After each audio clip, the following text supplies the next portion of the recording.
You're gonna have to set your mic and unmute it.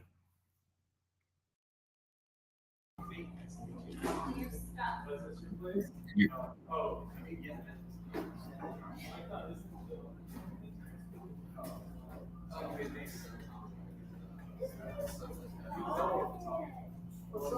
Hey dude, how's it going? I know, dude, I was so hungover. My sister, well, we had fun too, but I know.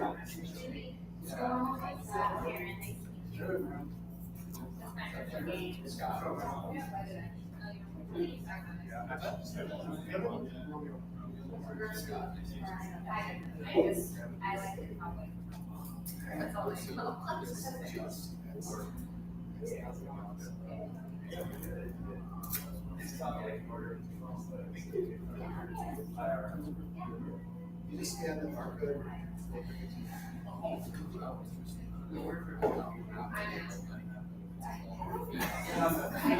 know.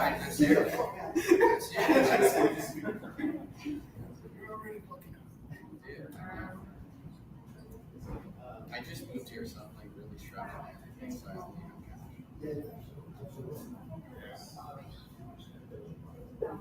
or rub the cash part.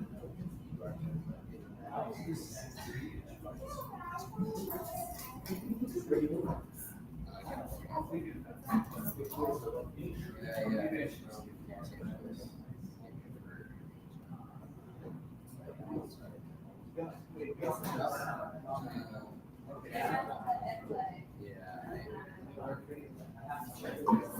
That's kind of like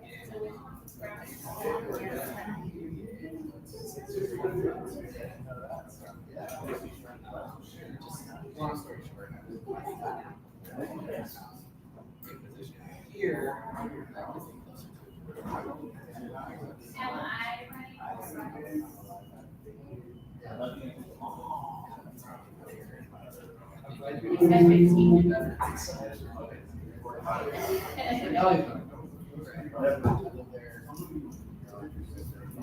Oh god, it was my sister. Yeah, I was so hungover. She's like, shut up. or there's a Bitcoin here much. So That's pretty good. Bitcoin ground. Career. I'm here for you. I'm not. Yeah, actually, no, I'm getting the first 10 beers I said. Oh, yeah. If no one wants to hold me to that, fine. I do, but you're like, use the I'll take thing 10 and it's years. like, what? I'm Adding- holding whoever's well, here, I just about to No, So that's good. I haven't had a discussion. I haven't I had, know, like, if I drink beer, time to, honestly, it just hasn't been. I'm having problems. I'm not party that. Yeah. I did that.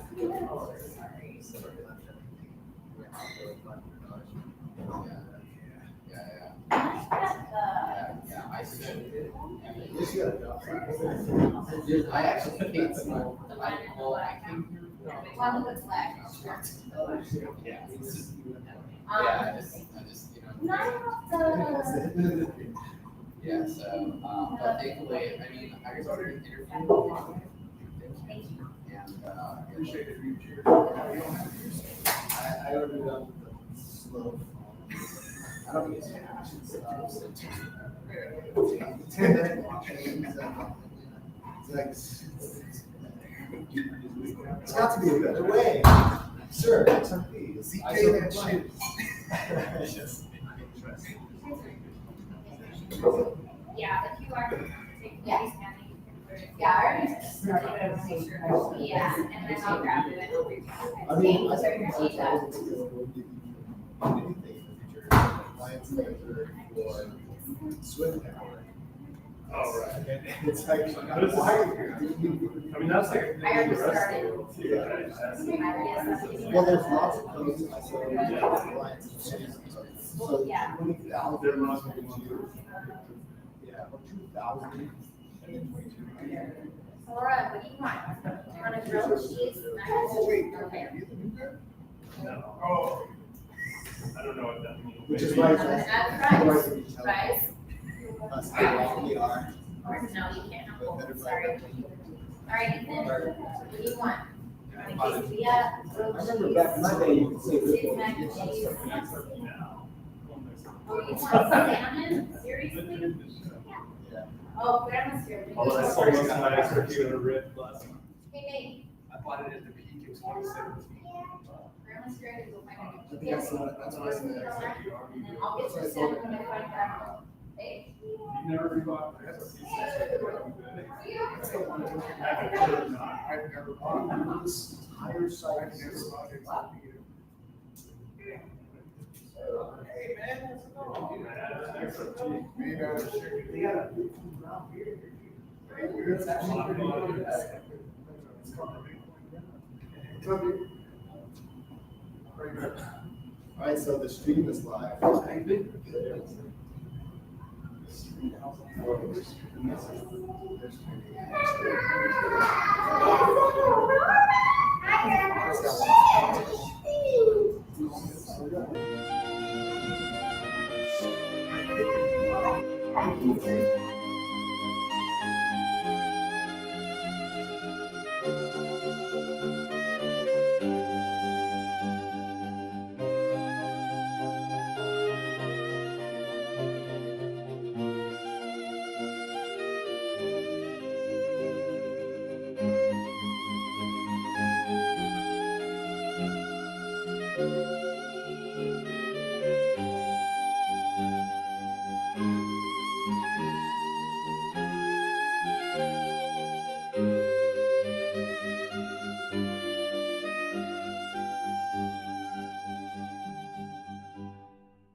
When it was only less than $1,000 when we first got involved in Bitcoin. Unfortunately, we didn't, but we've been around following it and have gotten lucky along the way as well. We also got involved in Ethereum at the ICO, which is when Ethereum was about 30 cents. So I studied finance in Canada. I remember being in my finance class and I was telling my teacher, Ethereum is $2. And he's like, Facebook stock, you know, all these boomers. And then the next week I'd be like, Ethereum's $3.50. And he's like, Facebook stock. And then the next year I messaged him, I said, Ethereum's $800. You wanna get involved now? He said, okay, I'm getting involved. So I've been around since then. And in 2017, I actually started my own blockchain venture as well called Event Chain, where I was putting a blockchain secured event ticketing platform together to solve counterfeiting and scalping and all that stuff. We actually set that software up and put tickets on the Ethereum blockchain. We pay with crypto, we pay with credit cards. We take it in 27 countries, festivals, arenas, artists and stuff like that. Unfortunately, COVID sort of killed ticketing. Was like the #1 hit industry during COVID. At that point, the company was around 3 to 4 years old and fighting an uphill battle with crypto adoption. I think it's a little too early. It was before NFTs even existed. And nowadays, it makes more sense to have a ticket as an NFT. So we might have been a little bit early, just as we were pretty early to Bitcoin and Ethereum. But I think, in perspective, we're still very early in where Bitcoin, Ethereum, and these other digital assets are going to go. And it's really only been in the last year and a half with the institutional adoption, ETFs launching. We've now seen hundreds of billions of dollars come into the industry. And Bitcoin has done really well over the last year and a half. And now in the last 3 to 4 months, Ethereum started catching up as well. And part of that is because of the institutional interest, right? And you have to remember that institutional investors, they always think super long term. You know, think Warren Buffett or BlackRock or Michael Saylor. You think Michael Saylor is planning to sell his Bitcoin at Christmas? No. You think he's planning to sell next year? No. All of these super smart, super wealthy investors that they don't have to sell off their Bitcoin to pay rent, they're thinking 5 to 10 to 20 years down the road, and it's a long-term strategy. So every time I was involved in Bitcoin at 1,000, I remember speaking in Miami when it was 21,000, and it was like, it's too late, right? And then the next all-time high, 2021, $17,000 Bitcoin, it's too late to get involved. And now, $124,000 Bitcoin last week, it's too late to get involved. It's not too late. Of course, there's definitely some gaps between when the price goes up and then there's a bit of a boring period. But that boring period is what smart investors love the most, because they know that the retail people that get involved in buying things based on what other people are saying and hype in the media, they're usually buying when it's going up. And then when it gets boring next year, they're not buying when they should be, because they're not thinking long term, like Michael Saylor and these kind of guys. So I think we're very early, but also it's nice to be able to time. It would be great to be able to sell the top of your Bitcoin in a 4-year cycle, which may not be a 4-year cycle now that the institutions have got involved. That's another story. But to be able to sell near the top and then buy it back again near the bottom would be nice, to be able to double your Bitcoin or quadruple it or however many percent it drops. But honestly, most of the time, 90% of the time, it is just better, I think, to find other ways to make income and just continue to buy Bitcoin. You know, often when people ask me, should I buy Bitcoin or should I sell my Bitcoin? My answer is like, always buy and never sell until like you don't have to worry about it, because if Bitcoin becomes, it already is a official currency in certain countries, and it's already part of the government reserves in the U.S. But if it becomes an official currency, you don't have to sell. You know, so I think we're still early, because that will happen eventually. But in terms of the near future, in like where I think Bitcoin may be topping, at least temporarily,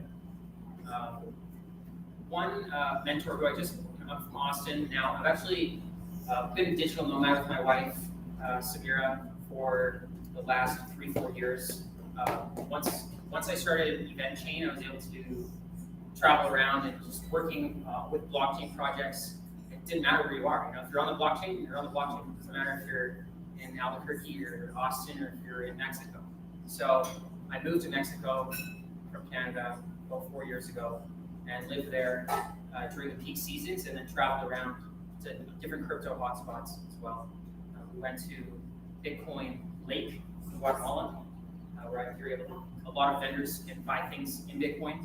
It's not an official currency, but they are doing very well to adopt it. We went to Bitcoin Jungle in Costa Rica, which again is not an official currency, but some of the guys from Canada that are deep in Bitcoin have gone down there and convinced hundreds of vendors to start accepting Bitcoin with Lightning. And then there's Bitcoin Beach in El Salvador, which is an official currency, and actually was at the presidential event that announced the Bitcoin City, which of course is going to take a while. In 2021, I was there looking at the adoption. I did buy some things in Bitcoin there as well. And then I actually was a speaker at the Tulum Crypto Club for the past few years. Every week I would go there and just say, what are my thoughts on the market? Where are we at now? Are we near the top, local top? And what do I think long term? So that's a bit of the history on just traveling around, seeing how we can help bring more adoption to Bitcoin. And that's part of Crypto Point Show, which is my media network that I started before Event Chain and up until now, running a YouTube channel called Crypto Point Show. I do interviews with different projects that are, whether it's a layer 1 blockchain, had John McAfee on the show, some people saw that. I had Roger Ver, Charles Hoskinson, layer 1 CEOs, also have different use case, every single industry that's being disrupted by blockchain.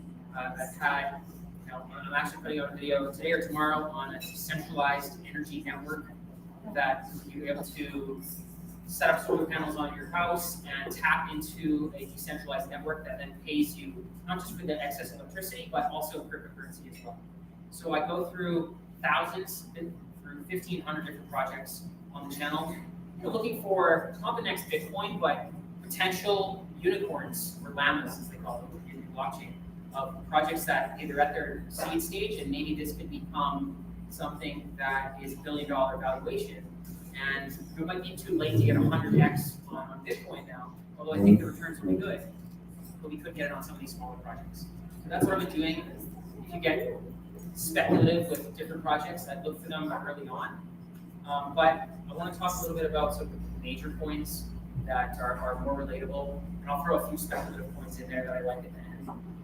In terms of Bitcoin right now, Bitcoin and Ethereum, I think it's very, very, very bullish that they just broke all-time highs in mid-August here, and almost no one's blinking an eye. You know, when it broke all-time highs in 2017 and 2021, it was in the news, and there was a huge retail frenzy.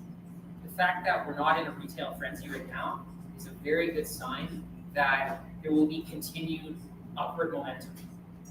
And I think that there's going to be a little bit of a break, and sometimes there is, because people that are really deep in it, they get excited.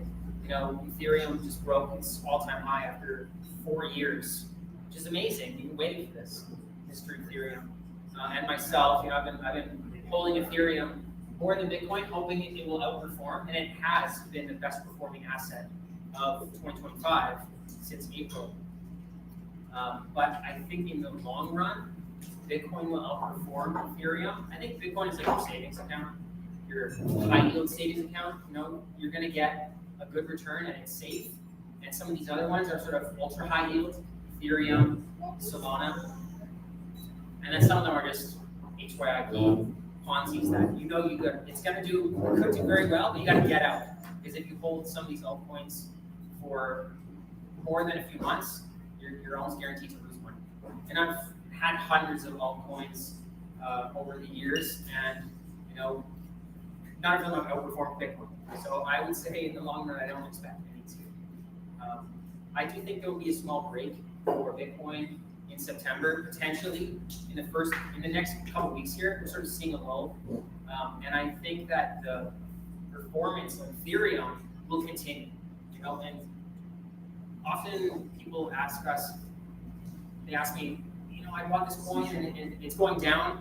Should I like sell my winners and buy more of the one that went down, so hope I can like bring it back up, or should I cut my losses and add to the winners, right? And more often than not, the trend just continues and continues, right? And what the trend that we've seen over this summer is that it's Ethereum. It's an Ethereum summer.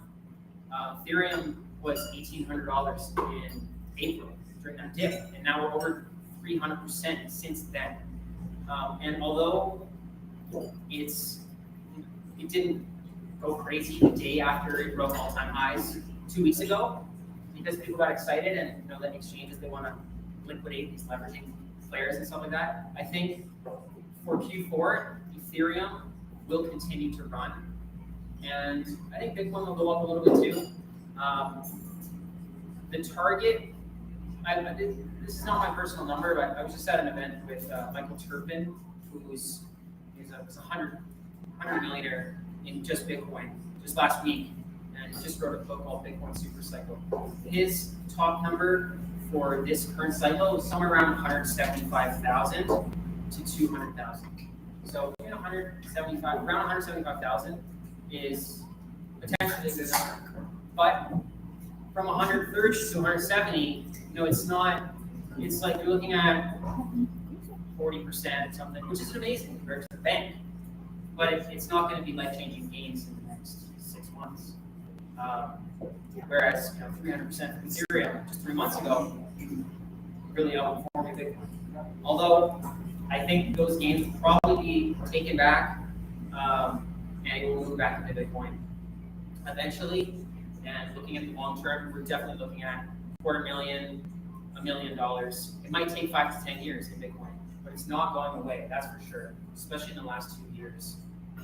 So short term, my bets are on Ethereum, but to be able to take profits of that and put it back in Bitcoin, I think is a good tactic. Also, there's been in the last month, there's been a little bit more bullishness on Solana. And I think right now with Ethereum, it's that narrative of the treasuries starting to pick up Ethereum, like they have been with Bitcoin in the last year and a half. We're now seeing this narrative of Tom Lee from Fundstrat Capital buying as much Ethereum as he can. He's bought a few billion over the last 2 months. Other companies are going to start emulating that. And the Ethereum supply there's a lot of Ethereum staked and out of circulation, and I think that's going to continue to push Ethereum up. But once that gets saturated, the next best coin that's coming out in ETFs and treasuries is going to be Solana, because there's already ETFs being issued for it, and I think that it's a good alternative choice that has the potential to have higher risk return with like similar to Bitcoin or Ethereum. Solana will be the next one. I also hold other coins like Chainlink, Avalanche, Polkadot, which may come back from the dead, but I doubt it. Chainlink as well. I think the narrative is getting stronger. The CEO of Chainlink is the only CEO that was at the White House of a coin that was at the White House with Trump, working with them. The U.S. government this week just said that they're now going to publish government data using the APIs, using the workflows of Chainlink and PIF on Solana, but in Chainlink to publish government data on blockchain. And Chainlink is a blockchain that is going to work with making real revenues with MasterCard, Visa, JP Morgan, all these companies, and tie them into the blockchain. And without Chainlink, DeFi and any decentralized exchanges, no assets would have any prices because they're all fed in from Chainlink, from exchanges and from CoinMarketCap, because prices aren't built into the blockchain. You need an intermediary to price the assets. And that's where Chainlink actually comes in for fundamental value. And the fact that it's 50% down from its all-time high in 2021, when it didn't have any of these fundamental pieces or partnerships or working in the government. So I think that's it's more of a speculative play, but it's definitely a blue chip already. So it's something that we're looking at, like something that's potential for added value. I think Chainlink as well, and it is part of the Ethereum ecosystem as a whole. And XRP, for those XRP holders, my dad, even though he got me into crypto, now he's consumed by the XRP videos, so he's always watching XRP, hoping it's going to go to 589. I personally don't hold any XRP. I bought some when it was going up, and I sold it just on a swing trade. If I showed a recent comparison, if Chainlink were the market cap of XRP, it would be around $300, just 10x from now. And they're often compared. If you like XRP, you've heard about it, definitely look into the comparison between Chainlink and XRP. Other than that, some small speculative plays that I have on layer ones that I had on the show. Disclaimer, not financial advice, but I did invest in them privately and had them on the show multiple times in the past 4 years. Is Peak, PEAQ, which is a DPIN, decentralized physical infrastructure network, layer one. The DPIN is getting pretty popular as real world assets and physical hardware, whether it's routers, whether it's edge devices like phones, start to connect. For example, there's an app that's built on the Peak chain where I can turn on my phone and measure the sound decibels in this room and send that into the decentralized network and be paid in crypto. Eventually on Google Maps, you'll see what's the decibels at this bar. So you want to know extra information. So that's something that's already working right now in decentralized networks like Peak. And so I'm bullish on that for the long term as physical infrastructure and AI. They're actually their infrastructure is what will make AI driving, self-driving cars like Tesla. Those cars need to have a wallet. They need to have an ID so that they can pay the gas station by themselves, so that people can pay them directly. This DPIN infrastructure is something that's going to allow AI and IoT devices to have wallets and to make transactions and to interact with smart contracts. So that's something that I invested in many years ago.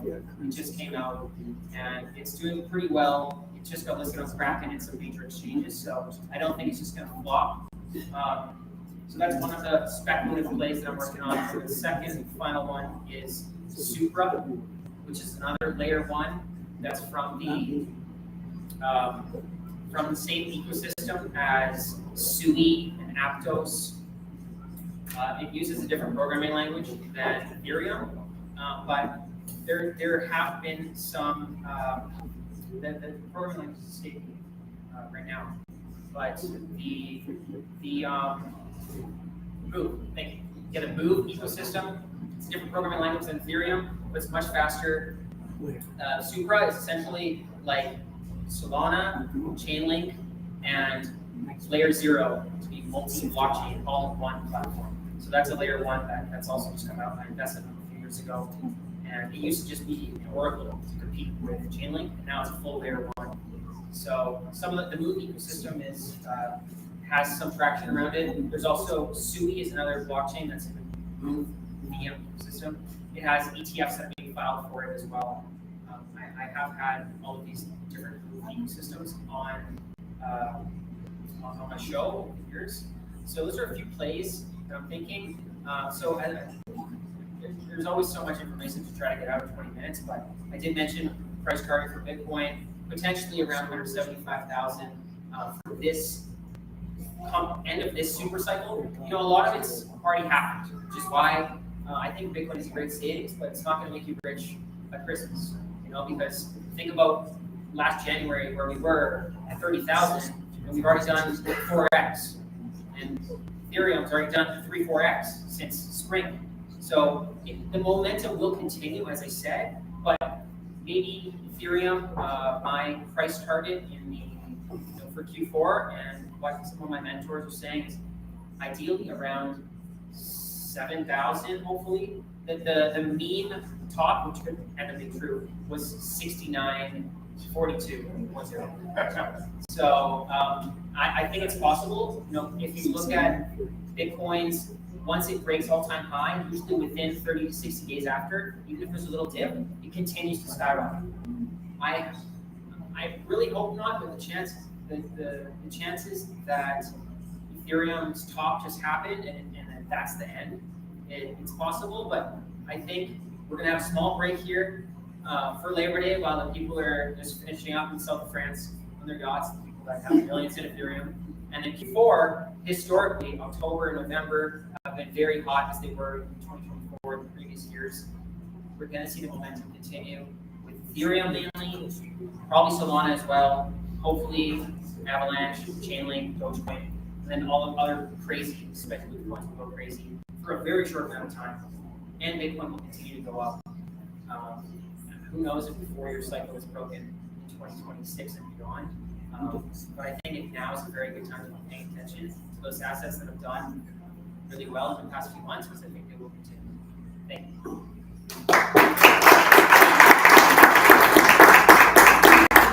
Thanks, Ashley. I'm just going to stay sitting if that's fine. Can we get an ETH BTC price prediction? Oh, yeah, I thought that, I think that you just did that. Well, yeah, Bitcoin Sorry. around 175 to 200 might be just a wick. Ethereum 69.42.0. So where does that put us though on the? The ETH BTC. I don't know the final.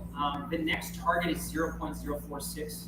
If you know, not as many people look at the BTC chart, but it definitely is a sign for alt season for those people that are on smaller cap coins. Ethereum's doing well. Smaller cap coins are going to do well.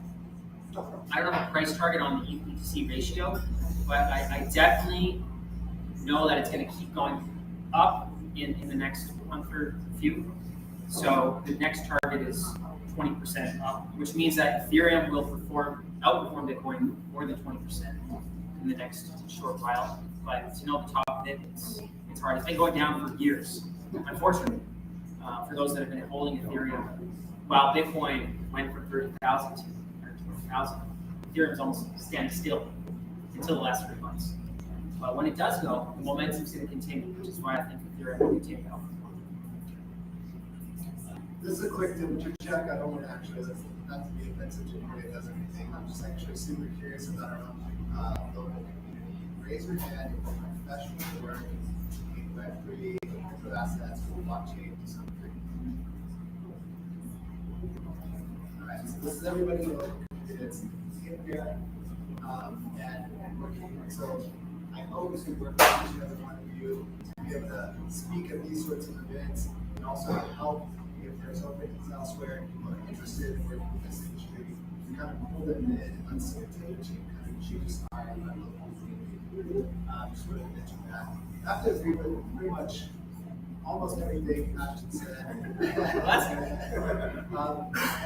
You know, at our firm, we look at the same sorts of things and have the same ideas. And it is interesting in this space, especially there is a really powerful thing about this, like psychology of certain numbers and certain things. Is it meaningful? Actually ends up happening. And it's pretty interesting to see that. So I can see a price target similar to that. We didn't come here just to talk about price targets. We actually don't typically do that. So I thought those were people that actually wanted to kind of speak about what his portfolio looks like, the ecosystem at large. We share some individual investments like Panther, which might as well have gone to zero, and also Simpra. I mean that as well. That's good. There's a power law, right? The power law, which applies to traditional angel investing for crypto, is that 9 out of 10 of the investments are going to go to zero. And that's why if you're an investor, you have to know that it's a high chance this is not going to work out, especially if you never sell your altcoins. It's 10 out of 10. It's going to go to zero. And you can tell there's a lot of people that hear this message because in every single channel of every organization, coin and company I've ever invested in, there's hundreds of people in those channels years later yelling at nobody. You know, what are you guys going to ship? When are you going to do this? You guys scammed us. It's like, look, you invested in an organization that set out to do this thing. You're going to do it, yes or no. If they did it, great. If you didn't work, no. You're like, no matter what happened, like you don't just put your life savings in one thing, right? Unless it's good for you. Yeah. But in any case, it's interesting to see the people yelling at teams that are barely even working on that project. That's why I say you gotta cut your losses. If there's something that's low volume, the chance that it goes back to high volume liquidity is almost none. This is not unique to crypto. Like if you've ever invested in any other industry, in any other startups, you know, it works the same way. Right? It's a little crazier in crypto. Maybe the cycles are faster. Some markets sooner. TCEs, right? Events happen like once or weeks after the event. Some people take 4 years, 5 years, right? I can tell you those. But yeah, if you invest in a startup in any other industry, you know, usually invest in some years, 2 years, or investments in outside of crypto. And crypto that is like maybe 7+ years.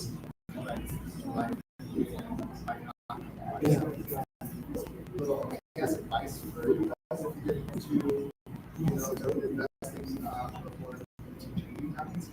I'm sure a lot of people in this room have experience with this sort of thing, so it's not like we're talking about a bunch of groups here. A lot of these spaces have been, you know, in this space for a long time. You know, you have a price prediction of whatever, but it's like big or like my price prediction for Bitcoin is 50, right? So it's the other thing here because, like, as we say, if I have on top, because you got to have your product price. So as long as we live in this inflationary monetary system, we'll continue to outperform development over time. As we are talking about inflationary assets, it's a simple science, simple, you know, financial engineering to figure something like that out. I figured that we would take this time to just do a Q&A. I just spent a lot of the time. We're in a hurry without the piece that we have in this space right now. It's just like super exciting to see this space. Also to build out our short list. It's really cool. I know that there's going to be 2 events a month going forward in this space. That the founders are going to be, you know, hosting and maybe a couple of one of those. So, you know, everybody can keep an eye out on sort of exactly what they're doing. Also, there is a small announcement that somebody said themselves that I just now remembered. Will now be a good time to do that before we get started on our Q&A. Okay. It's more of a utility Oh, great. Okay. Fair warning, I'm the speaker. I'm general manager of Good afternoon, everyone. Let me introduce you to something that's more than just a company. It's a shift in how we think about value ownership in the future of labor. The utility company is a vertically integrated, centrally enabled foundation conglomerate designed for one purpose: to help individuals and communities to just become truly self-reliant. We operate in a space we call industrial automation as a service, IKAS, which means we bring advanced automation to real-world industries while ensuring that the benefits of the automation flow directly to the people who participate in and shape those systems. Whether it's energy, agriculture, biomedical research, or digital content, we're building infrastructure that turns consumers into stakeholders, workers, and into co-ops, and communities into ecosystems of production. That vision is beautifully embodied right here at the Grain Center event center, home to one of our founding ventures, the Grain Labs. What started as an experiment in automating the distilling process has grown into a transformative model for the brewing and spirits industry. Through tokenized memberships, individuals don't just buy whiskey, they own the barrel. They guide its aging and flavor profiles, and even design their own labels. It's not a subscription, it's a stake in a ground. This model unlocks access, personalization, and ownership in the industry has historically been closed off to all but only a select. And this isn't just about spirits, it's about showing what's possible when we apply the same principles across industry. We do this by weaving smart contracts, NFTs, and blockchain-based provenance into the foundation of everything we build. But the technology is just a tool. The real innovation is how we're rethinking relationships between people and systems.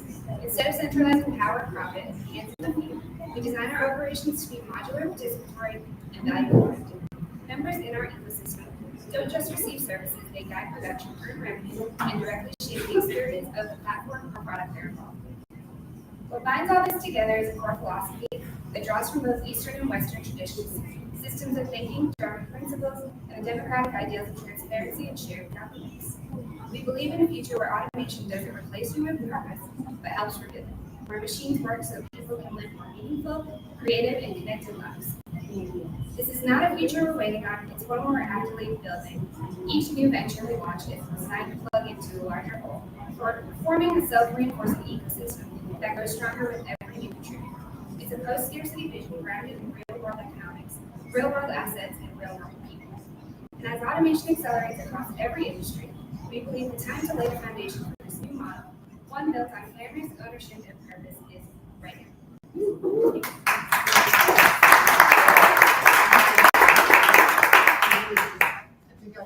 The first time I asked people to meet up to talk about Bitcoin was in 2012. And since that time, I've never been in a meetup where the meetup space is completely aligned with like what we're talking about.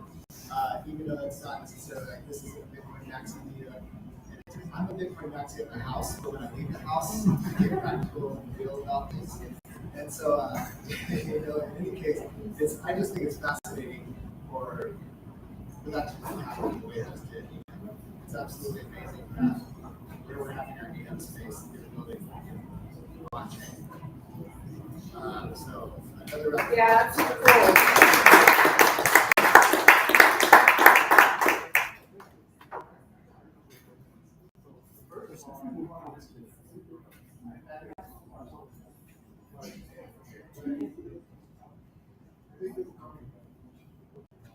So, y'all mentioned the cycle might be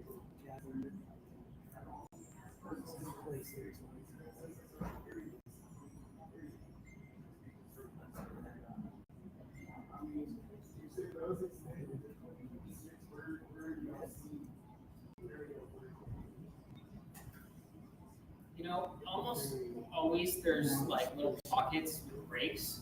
It's like there's never been a year where it just goes up. It's just not sustainable. It's just go up all year.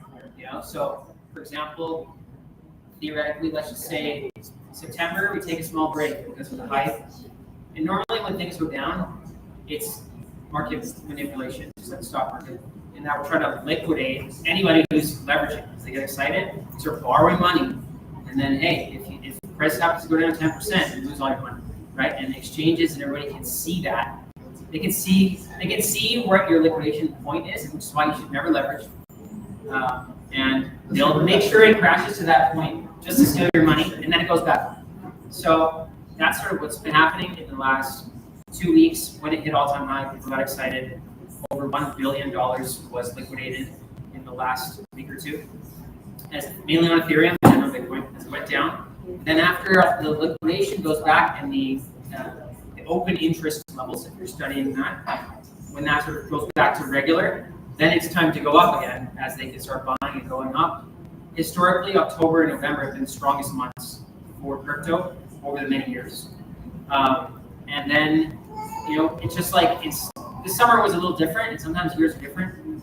But sometimes around holidays or end of the year, for tax purposes, there's profit taking and selling into the end of the year so that they can sort of have their strategies and then could continue up again.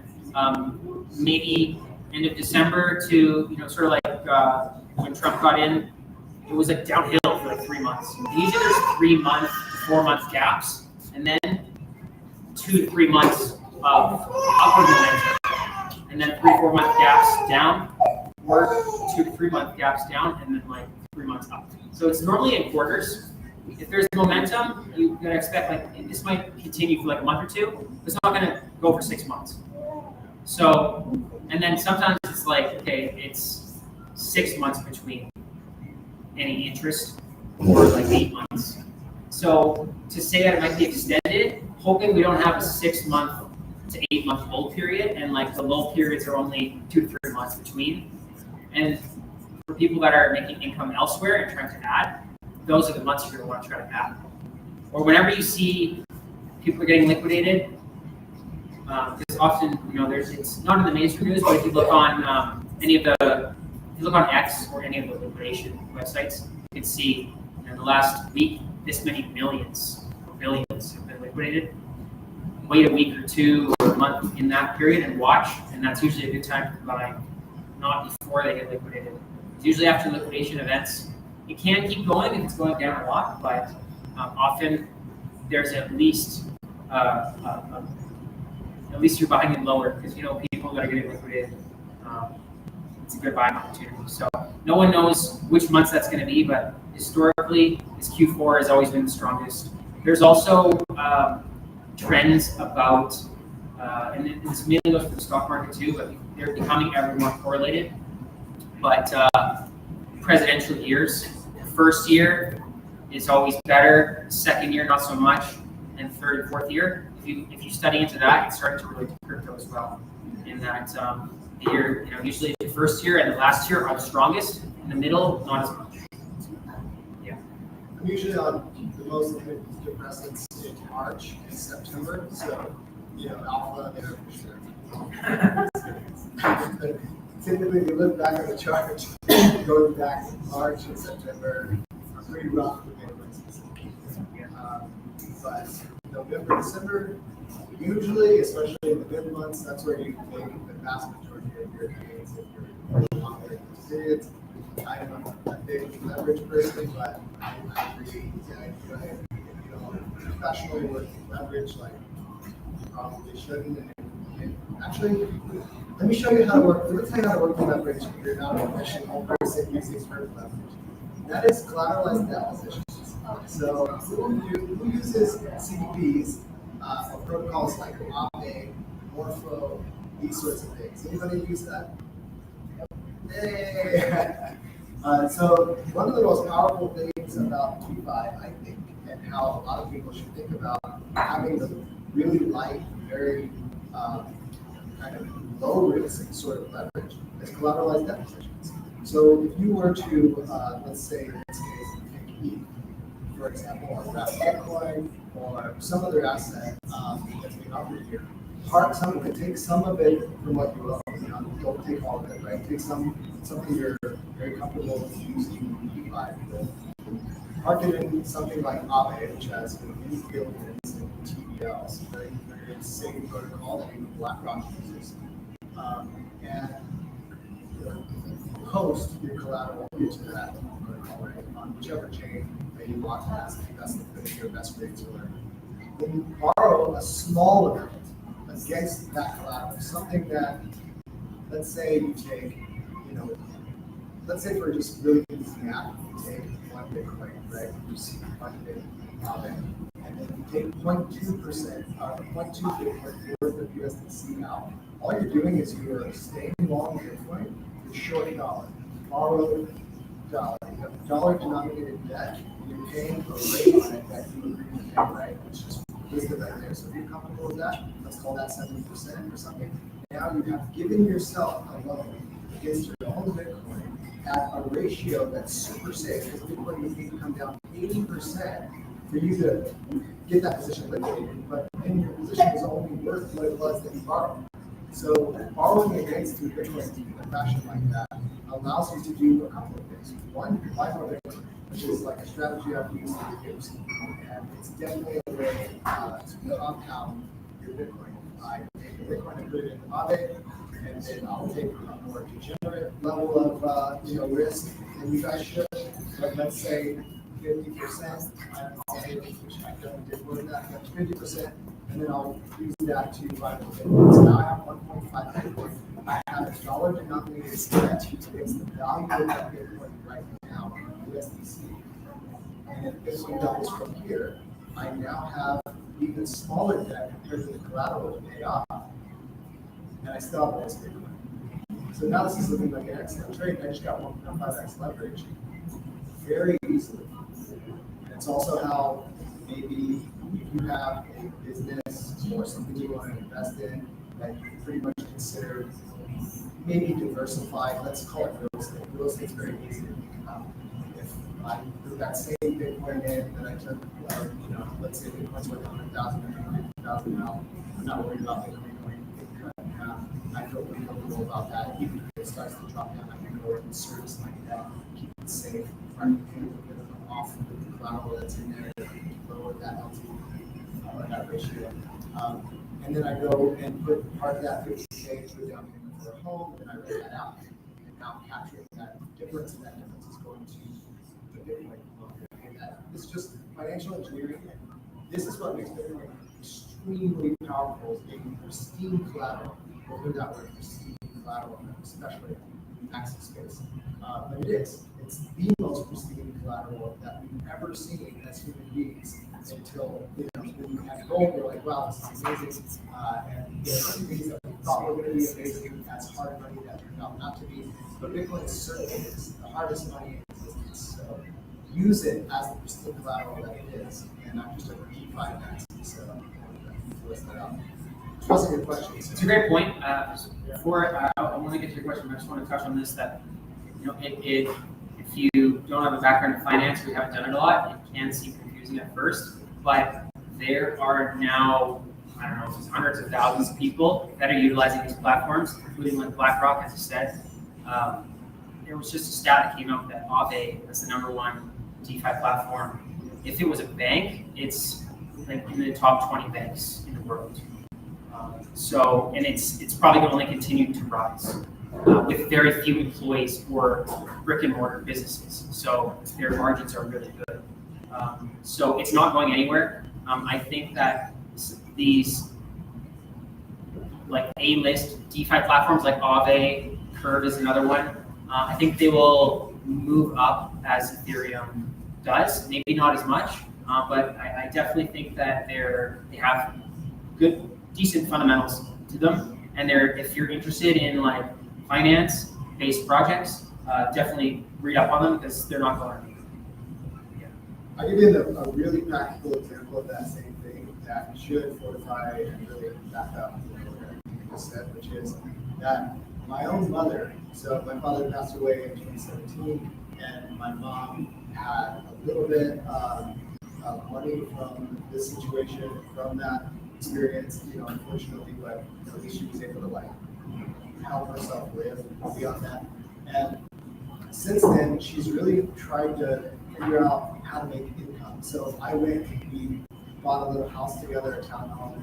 We were renting it out, and the first tenant we had was insane. Just punched the holes in the walls, got arrested, and all sorts of things. The kids think it was an insane experience. And my mom's like, I'm never doing this again.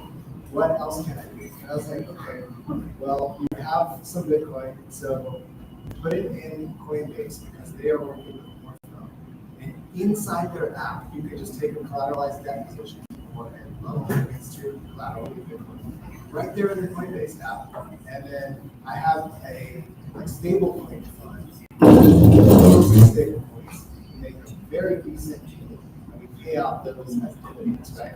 It's perfect for retirement. And so it's like, take a small loan against your Bitcoin, park it in the stablecoin fund, and then you'll get an income for that. And she's super happy because she gets a little bit of income to live on. She goes long, she stays long her Bitcoin, she's not selling it, and it's all handled by Coinbase, an extraordinarily trusted, public company that's been in the game since longer than most people in this game, right? So it's a very interesting setup, and it's a setup that even works for retired people that don't know anything about finance whatsoever. What was your question? So, I wanted to see if any of y'all knew enough to talk briefly about the situation that just happened with Monero and Cubic, because it really, to me, was kind of a momentous thing. Yeah, and just kind of how that dovetails with Bitcoin's own security budget, because I think it would be easy to see, or at least imagine, what happened to Monero possibly happening to Bitcoin if the subsidy gets too low. And so, what are your thoughts on that? Yeah, so I don't know what the market cap was, but it was half a trillion or half a billion to be able to sort of control Monero blockchain as a pretty small market cap compared to Bitcoin. I think that it will be hard to have any attacks against Bitcoin with the public level of decentralization and diversification of different companies in different countries. There has been a lot of discussions on my YouTube channel recently about quantum attacks and whether quantum has the ability to attack Bitcoin or Ethereum or any of these other small blockchains, and how we could maybe build in quantum resistant technology. And will quantum be able to decrypt your Bitcoin wallet and steal your Bitcoin or Ethereum or whatever? It's another discussion, but in terms of taking over Bitcoin, I think the chances are very, very, very low. Something like Monero, that's fringe, and I have a little bit of Monero as a diversification, for the crazy privacy people. I just in Austin, I just went on the Health Rangers show, and he has he's usually in conspiracy stuff and health stuff, but he's now started decentralized TV, and he mainly talks about privacy coins, which are very fringe. And I wish that there was more privacy-based platforms in crypto, but right now it's about convenience and adoption.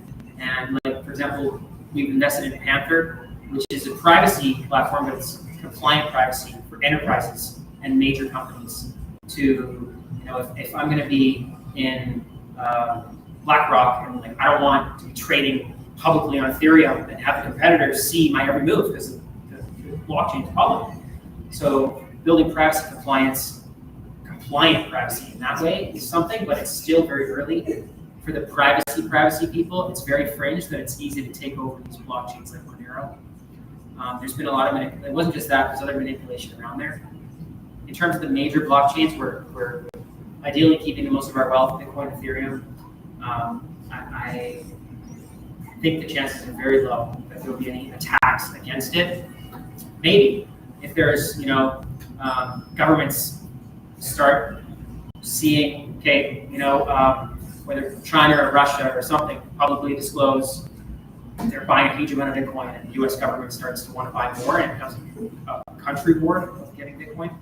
Although North Korea did just steal a lot of Ethereum from Bybit, over 1 billion worth, and transferred it into Bitcoin. And pretty much there was crickets the next week. Nobody seemed to care.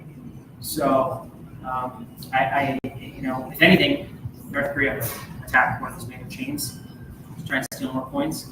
But I'm pretty sure these major blockchains are pretty safe from any 51% attacks. Quantum, we'll have to wait and see over the next year or two. With the rate AI is growing, the quantum discussion is starting to gain momentum. There's been 3 or 4 different videos on quantum-resistant blockchains that I put on my YouTube channel, Crypto Coin Show, in the last 2 months. So we'll see how that goes. And I don't know if it's an issue until many decades away. I mean, you have the issuance of Bitcoin as far as it is for inside of a Coinbase transaction, not Coinbase, the app, the first transaction inside of each block on Bitcoin's blockchain. That's not a question yet. But 2140 is like, that issue stops and we're reliant on fees, right?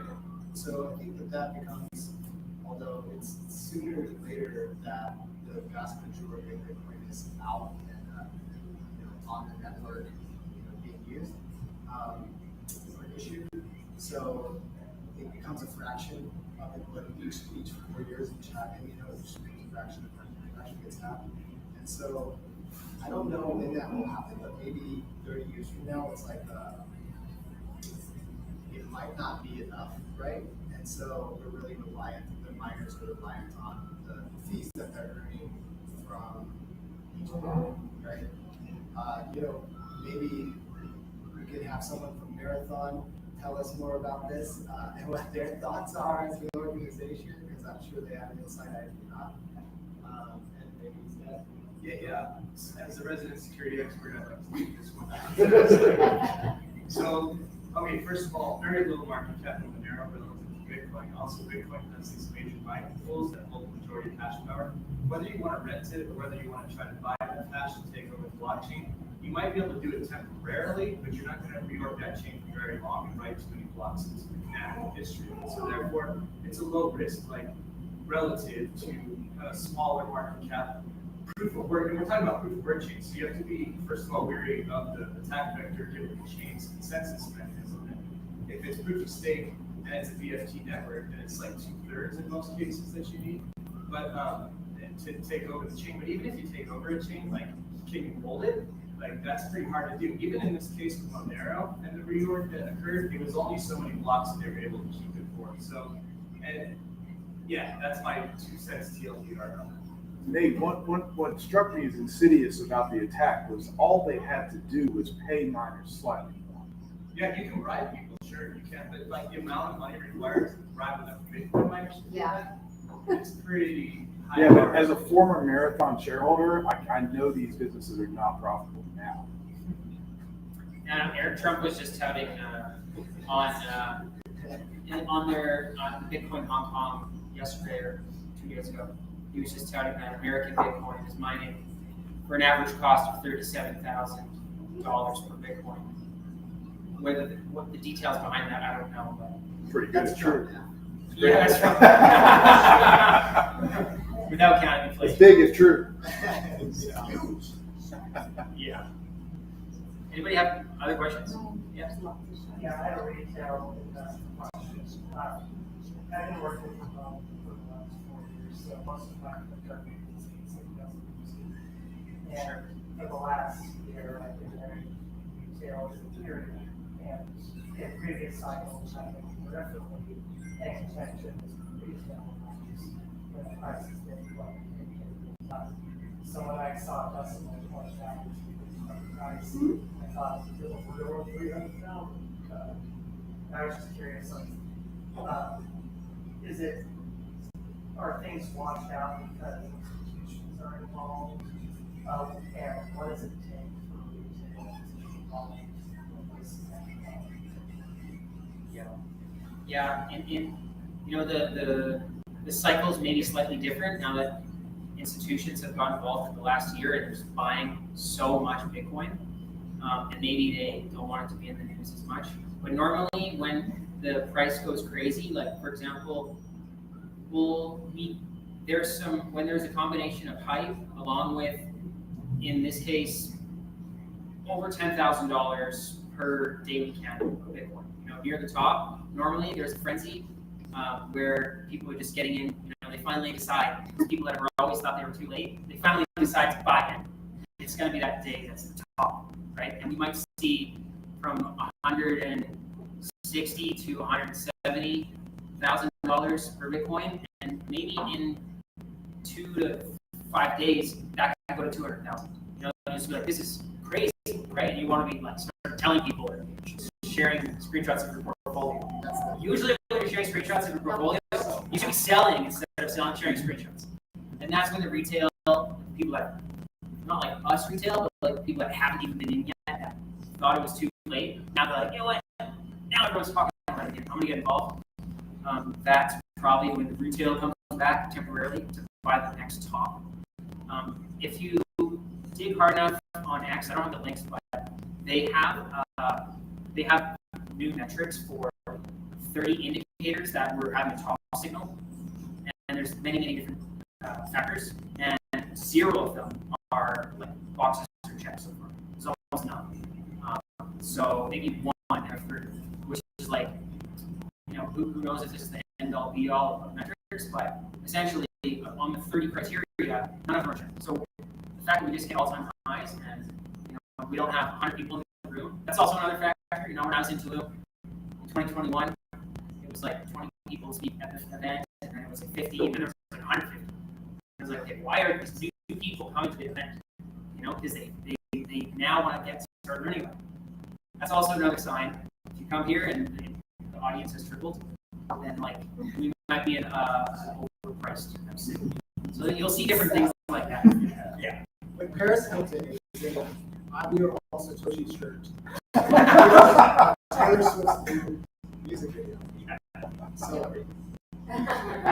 I think global liquidity index also, and also, you know, you just look at app downloads, and apps, the Apple Store, for example.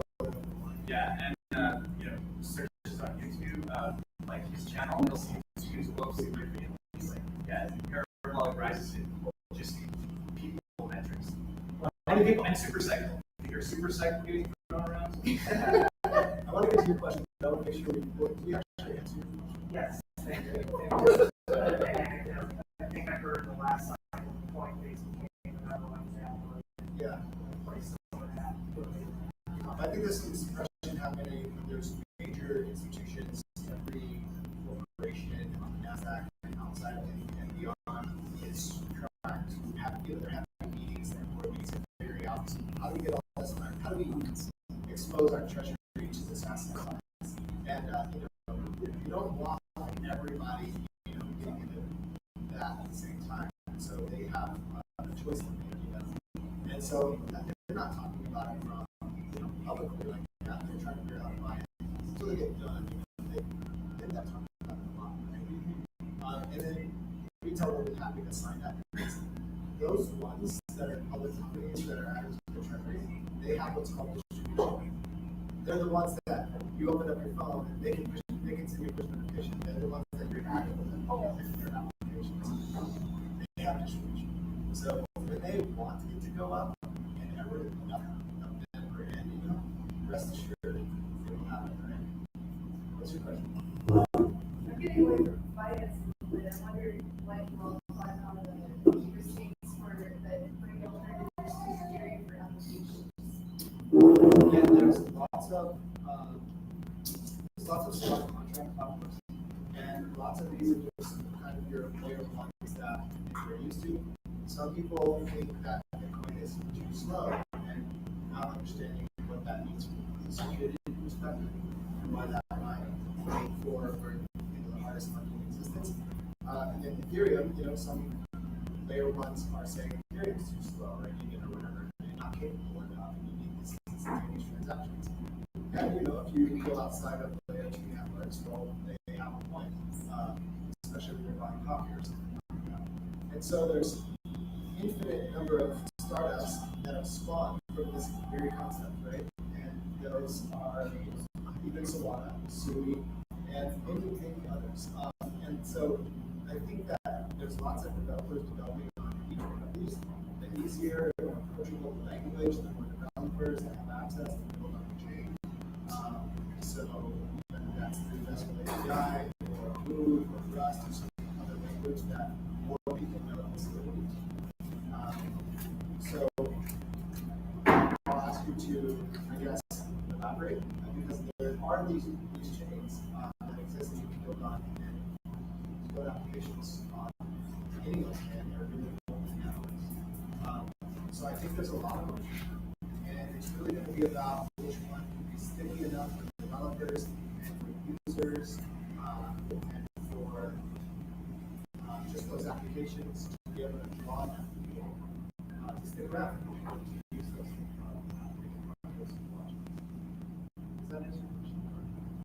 Do you know of any that are, have like some sort of obligation to like gas station?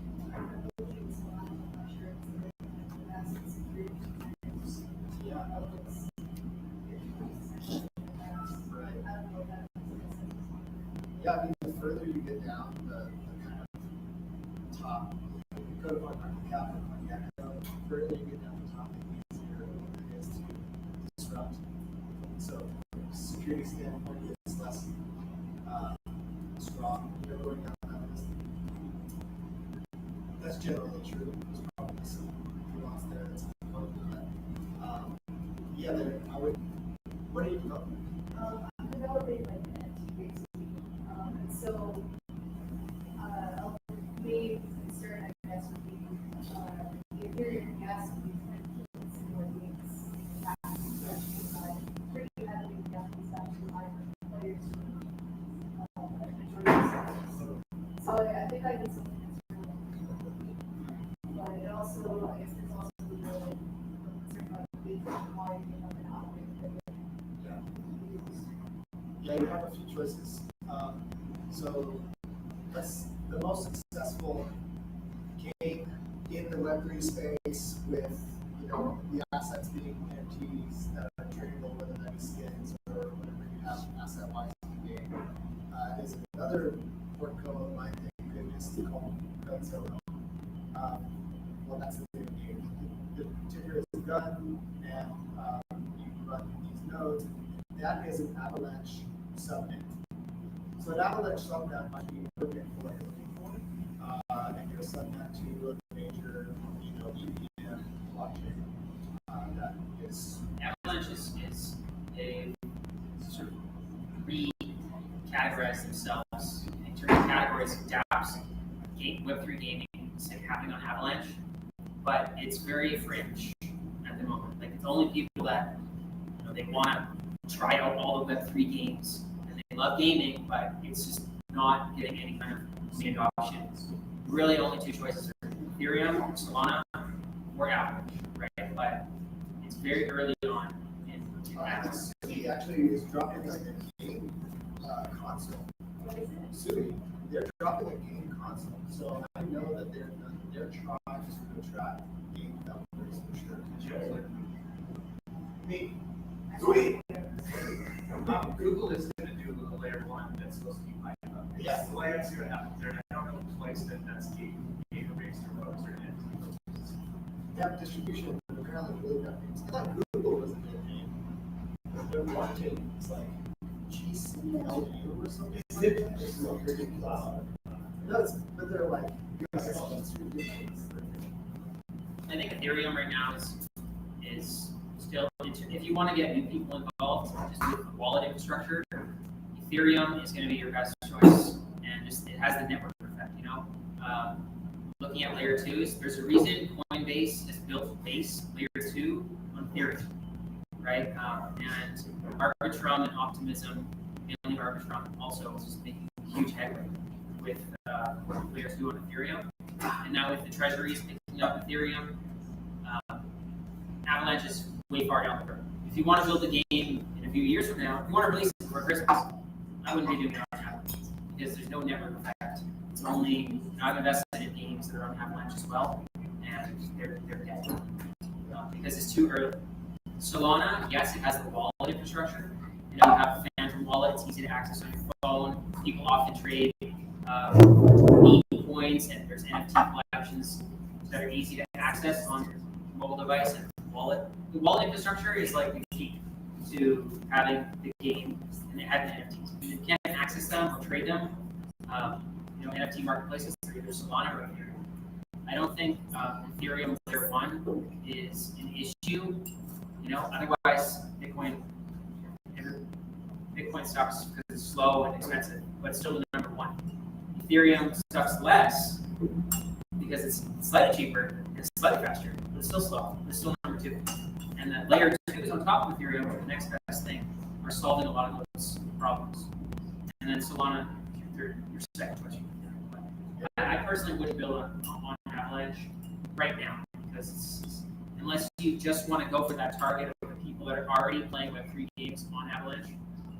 Otherwise, no one's gonna. It's very confusing. There's 3 subnets. One of them's Ethereum. There's all these different wallets. It's way too confusing for anybody that just You has. want to have a wall garden in any gaming environment, for sure. So you don't want people having to figure out what he's talking about. Whether that's a pretty solution or something like that. But off, you want them to be able to assign it to your name for your own website or whatever, and just be using it and not even able to function in that. You can pull that off, but you can now. In Apple's acceptable, but other than that, it's very confusing. It's like a Polkadot. It's a Polkadot. That's the Yeah, that's the worst for built by developers, no marketing.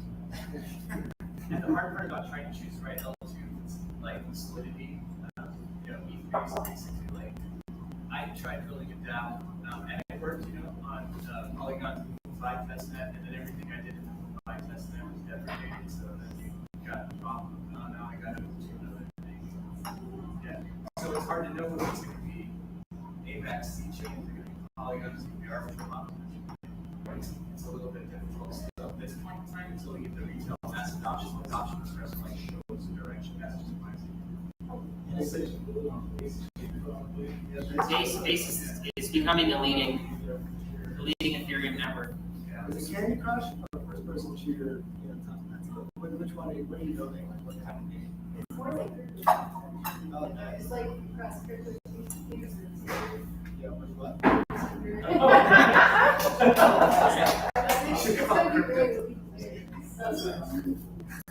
Those 2 words. I guess base. Base or Base is really like. Right. Yeah. Yeah. Sure. Coinbase has been known, and is definitely looking at the base ecosystem, their own ecosystem, right? They have a good idea of what's going on there. So you catch the attention of Jesse Pollock, and all of a sudden, your native token that you have one is listed on Coinbase. You know what I mean? And that's very interesting. Also, yeah, it's true. I do think going with optimism stack is a smart choice. World chain also exists, and I'm not saying I'm for world chain, by the way. And unit chain, and like Sid base, they're all optimism stack. Yeah, and that's kind of a trend right now. Is everybody's taking optimism using their stack. Not to confuse with optimism itself. It's true, yeah, it's different. That's good to be much. Yeah, so I'm kind of, might not what she said, kind of interesting. I'm very new to all of this, to cryptocurrency. I know next to that, but I do like to game. This is kind of a 3-part question. First, what is a Web3 game? What is its function? Why would it appeal to me? And then, I guess that was the last part of the question. What is a Web3 game? What is its purpose? Why would it appeal to everybody? Do you want to own your own shit, keep it, and be able to transfer it no matter what happens in the future? That's Kind the like You jumped too far. that's the ideal. The ideal is that imagine you're playing the game, except for if you get a gun in the game, and like say you played 50, like we all did before, people that were gamers before they got crypto. They put 200 hours into the game, and what did they get out of it? Nothing, because you can't transfer that value of rare items or other things you created into other games or into anything external value essentially.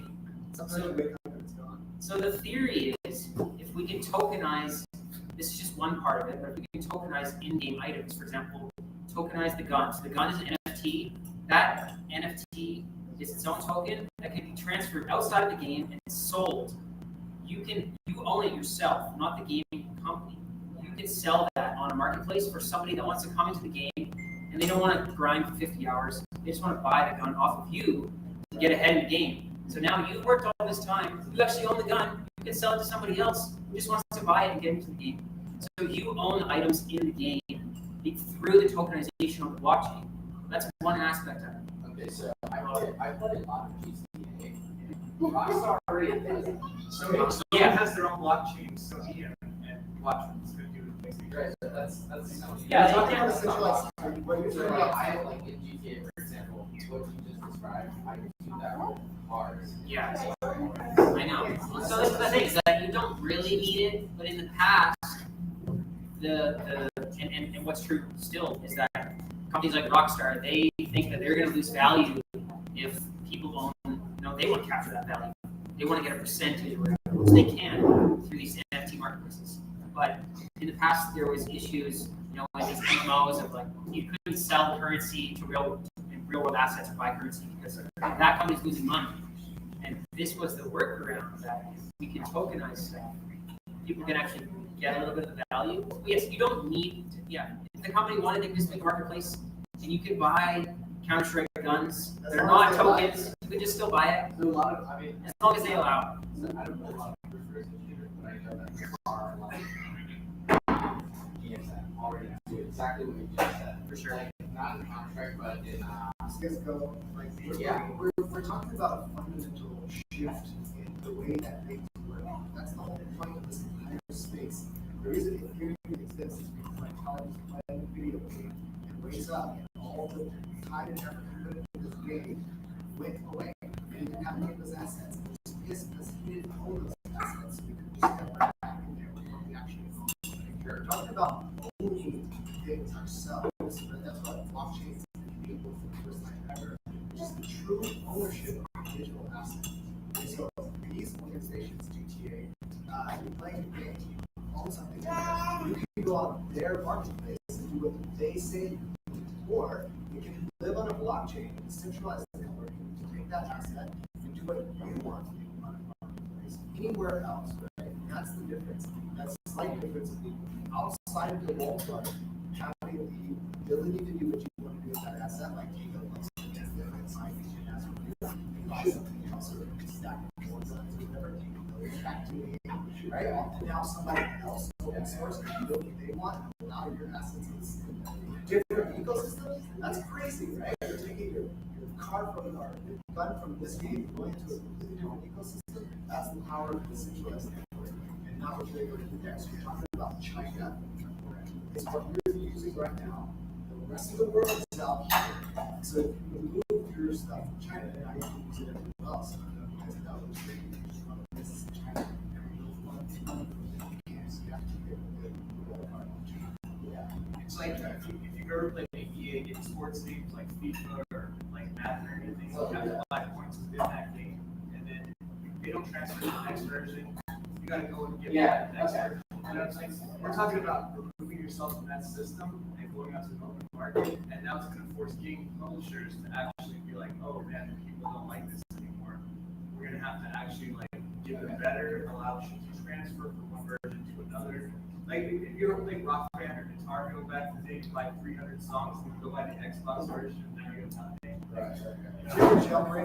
You know, actually, that you explain it that way, it makes a lot more sense because currently in the GTA world, there is an economy where you can own your items. So I have a huge collection of Porsches, and I'm so bored of the game. I like to help new people, and so I'll go into the marketplace and say, "Hey, you really like this car? I can sell you a copy of my car." And there's a choice for you studies in the currency, which is very easy to do. Yeah, very easy to grind. But I guess my worry was, okay, once I have all these assets, when GTA 6 comes out, I'm probably not going to be able to transfer it, and that's going to suck. And it sounds like that's what you guys are arguing for. Like, Bitcoin fixes this somehow. I literally stopped playing like MMORPGs because I realized at some point I was like, I'm spending all these hours earning elite gear that goes nowhere unless I sell it on a black market to someone else. And if they catch me, they're gonna ban my account. Okay. Like, no, that makes sense. I just got, so I'm trying to transfer from console to PC, and I'm in a bit of an argument with Rockstar to help me migrate my console character to PC. I love that we just went full circle. Yeah. So okay. I was just trying to understand because I'm like I said, I don't know anything about this. Like, that's a good, super good question. so, but like that PC, that helps me understand. No, it's pretty easy.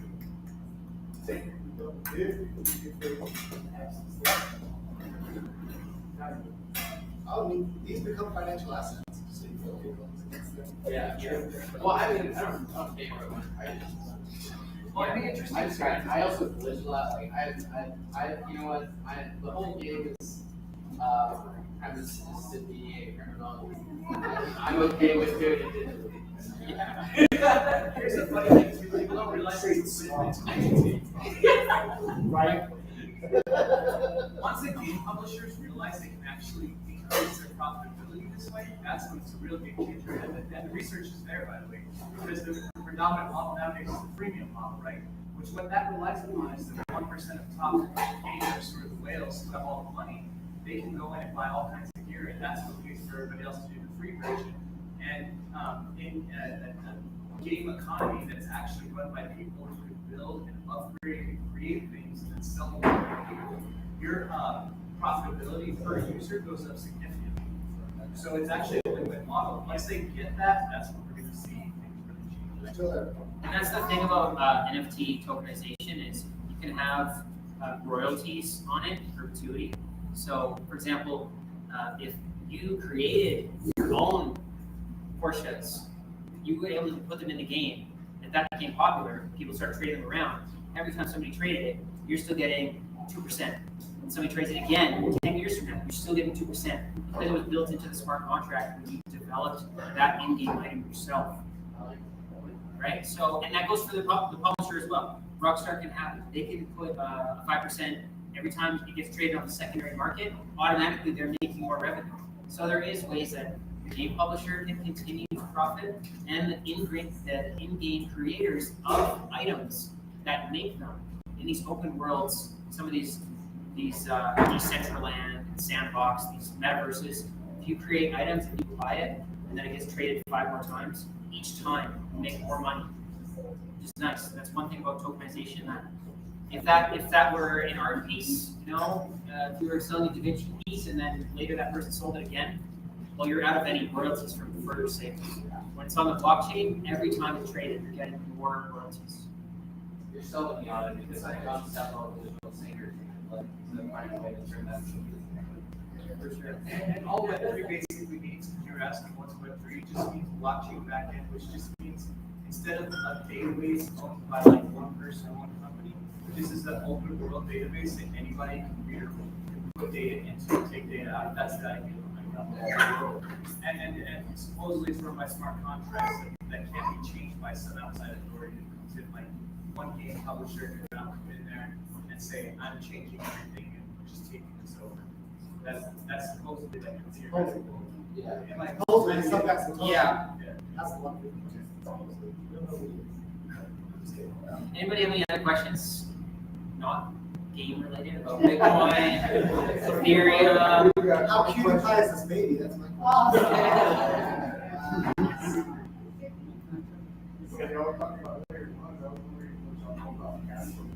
Casper? We don't talk about that. Casper? Too small to probably, if it hasn't by now taken off, the chances are very low that it's going to become a blue chip.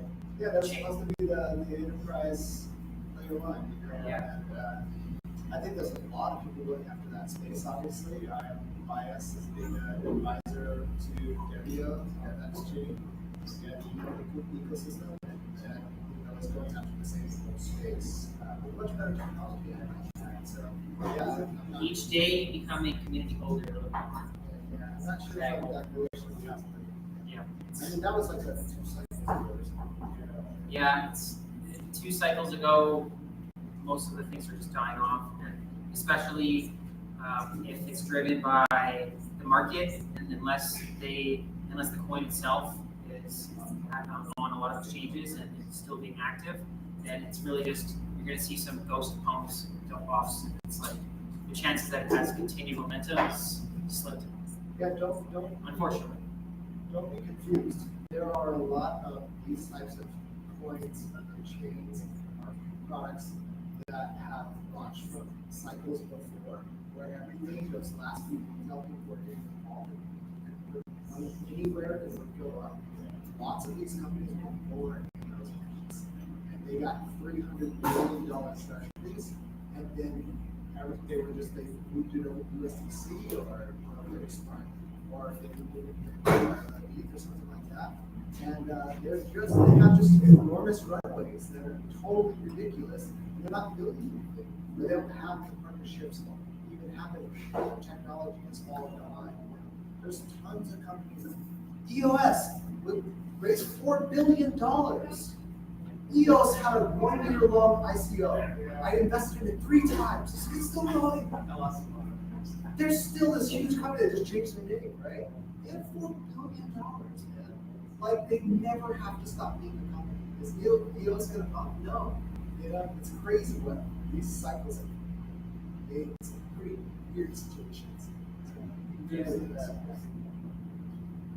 For all those like coins that are outside of the top 25, there's only going to be like a 2-week period, you know, where it's like maybe if you've been holding something for many years,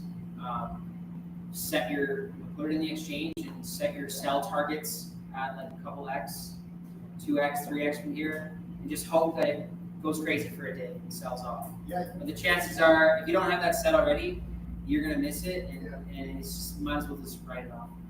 Isn't this that like 90% of Bitcoin gains every year occur in 10 days or something?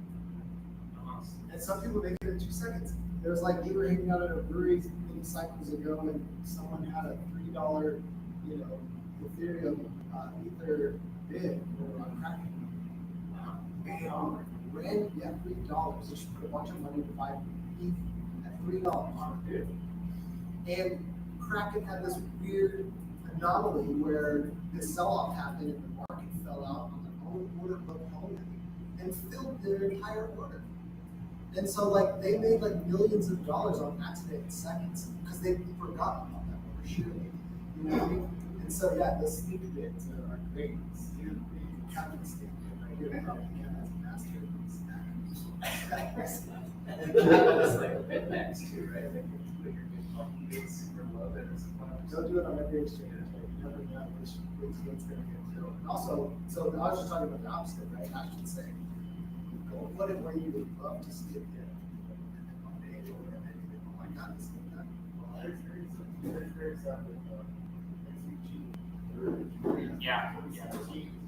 Yeah, it's just all of a sudden does 40x or something crazy, and then it just dies again. Yeah. I had the Verge guys on the show. Alex Mashinsky. Oh yeah, yeah. Cryptopians just paid us out. Yeah. Well, that exchange got hacked in 2016. I actually got 3 months ago. Yeah, if you have Bitcoin or Go, it's the only assets that you can back out. You got your entire allocation. Yeah. Yeah, some things take a long time to get back. Oh, sick. I'm too scared to take any Celsius distribution because there's 300 emails that are scammed. Yeah. Yeah. Whatever. No, I actually had Alex Mashinsky and CEO of Celsius on my show many years ago, and then like a month or 2 before like it all collapsed, he kept reaching out to me. He's like, "Gosh, I want to come back on the show. I really need to come back on the show." And I was like, "God, he's like really eager." Obviously, like it was collapsing. I really wanted to pump it up a little bit more. He didn't end up coming on the show because there were some red flags. Which is why it's good to not keep all your money on one exchange, because you never know. You know, FTX, all these things can happen again. Keep it in cold storage. Only unless you're trading a coin in the next week to one or 2 weeks, or it's some cash flow that you have and you just don't really care if it goes to zero, and you want to put that sell on the exchange, leave it on there. Otherwise, if it's Bitcoin and Ethereum, just withdraw it. If you ever want to sell, you can take 2 seconds to deposit. Because you never know if FTX can collapse, then so can all these other ones: Gemini, Kraken, Coinbase, and not just collapse. It can also freeze your account. Definitely, right? Dozens of friends, their account was frozen on Coinbase, and then they have to go through practically a 6 to 12 month legal process of give us all of your income statements and how exactly you made this money. We need to see if it was just from trading, unless you have the exact occurrence of how this money got into your account, you're not getting it back to them. On Coinbase. Definitely don't keep your money on Coinbase. I don't even have a Coinbase account. I would not use Coinbase because they're gonna freeze your account. I had an account, it got frozen for I 2. just learned something Well, today. That was for fun. just buy it. I had no idea. There you go. You never know. Good if you keep it on base cheap. No, yeah, outside of the exchange. It is, but I'm saying I'm not saying it's going to collapse FTX. I'm saying that because they're regulated in a public exchange, you're being more scrutinous about the funds. And if you deposit funds, then if for example, if you go to your bank and you ask to withdraw a large amount, even if it's a small amount, nowadays, like I want 10,000, like why, right? And same kind of things happen with Coinbase. If you want to withdraw too much on one day, they're going to freeze your account and say, call us and go through all these documents just to get your own money back. It's happened to many people that I know. For most people, and I think what Pat is getting at there, which I would definitely have to agree with, is Coinbase is a better solution if you're going to be and you are concerned about being a custodian of your own assets, and you're only going to understand it enough to write down the seed phrase, and if you lose that seed phrase, then Coinbase is probably a better solution for you. And if it's maybe would you say if you're going to be in that position, Kraken would be a better choice then? Kraken definitely as security guard. They have the best security. I just say use cold storage. I've had those platforms because they have cold storage feature. Just use that, because then you get that 24-hour withdrawal, and then your email address is here. So phishing scams are the real threat on those platforms. Coinbase was just hacked. If you had an account, they've given your personal information away, and there was a ransom of a few million that they didn't want to pay. So it was just a couple months ago. And they said, we're not going to pay the ransom. We'd rather you just take our personal information of our customers. And now there's phishing attacks all the time. So you might be getting a phone call from Coinbase. Yeah. So because Coinbase has bad security, Kraken actually had the chief security officer of Kraken on my show multiple times. They have the strongest security. They've never been hacked. Your funds have never been hacked, plus the personal information of the users have never been hacked. Right now, if you have a Coinbase account, your personal information has already been compromised. You're getting emails, you're getting phone calls pretending that to be Coinbase users, saying to verify your account with your password, and it's very likely chance that if you happen to fall for any phishing scams, you're going to lose your money on Coinbase. Not because the exchange gets hacked, but because you get fished out of it, or unless you're very due diligent with, you have all your income statements and everything of how you deposited and all the history, you don't mind going through that process if your account does get frozen. There's a chance that it's going to happen.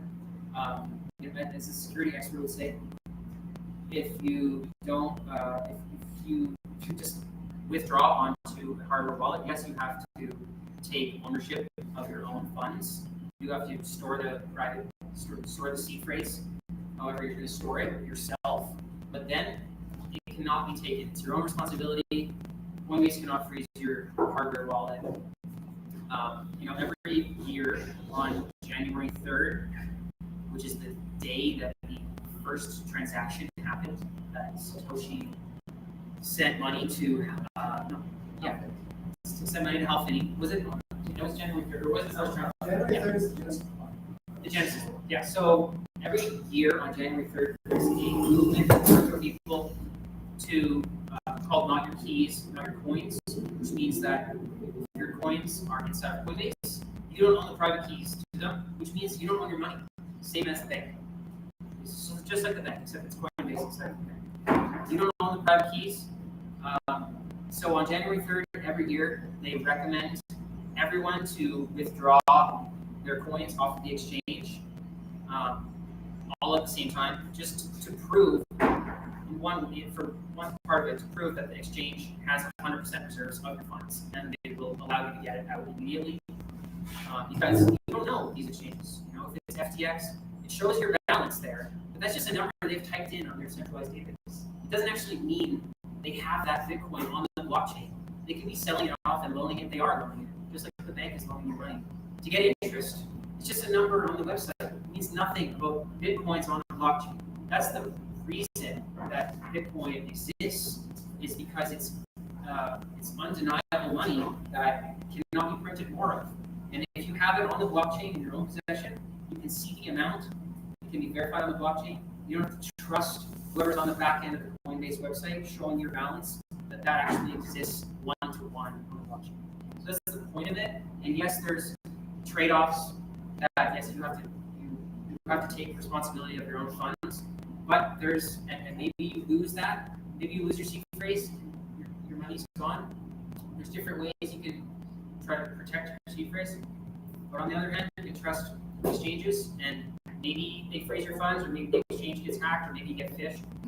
There's risks in everything. Maybe you just keep it in fiat, and then you just lose 99% value.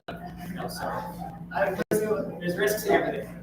I have plenty of stuff to talk about, hardware wallets and stuff. So if you have any questions, please feel free to ask those privately, because it is 5 o'clock, so out of respect for the venue, I just want to go ahead and say, well, thanks for coming. But if you have questions about Bitcoin mining and other companies, there's your guy over there at Marathon. If you have questions or need an attorney in the Web3 space, there's your guy walking right there. If you want to start a protocol and blow it up and be famous, here's your guy right here. If you have questions about how to do DGen shit with your internet friends, I'm your guy. If you have questions about how smart contracts work and security stuff, here's your guy. If you have questions about how to trade properly, he will teach you how to do that business. If you have questions about Web3 gaming and NFTs and how they work, there's your gal right there. And thank you all so much for showing up.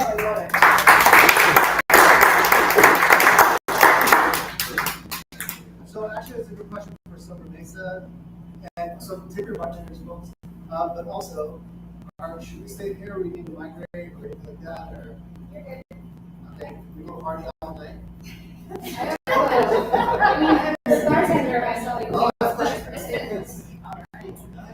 I'm going to show one more security thing, guys. Just no matter what platform or method of custody you're using, I want you to think in terms of single points of failure. Like, where do things fall apart? So in Coinbase, they fell apart because they're trusting people in developing countries that aren't getting paid a lot with all this customer data, right? That's why that happens. And with the seed phrase, if you only have one copy of it and one safe that's not fired or your house burns down, you're going to lose that too. Or if you have, you're aging, you get dementia, like you could lose that way too. So I'm just saying, like, have redundancy in place some way, shape, or form. If you want to talk more about what redundancy is or how to accomplish that, just let me know.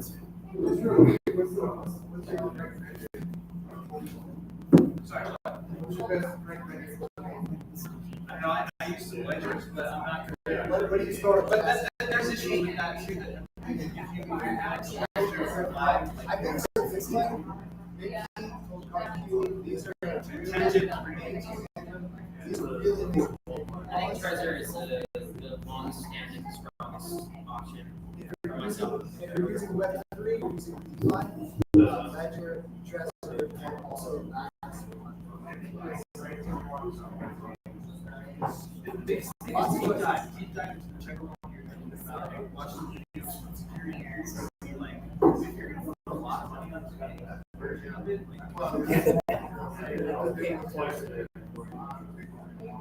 If you have a lot of requests, you should be using you should be using something that's well, there's two things.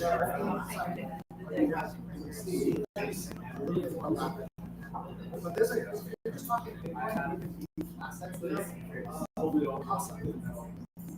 Casa is an amazing company. So if you have like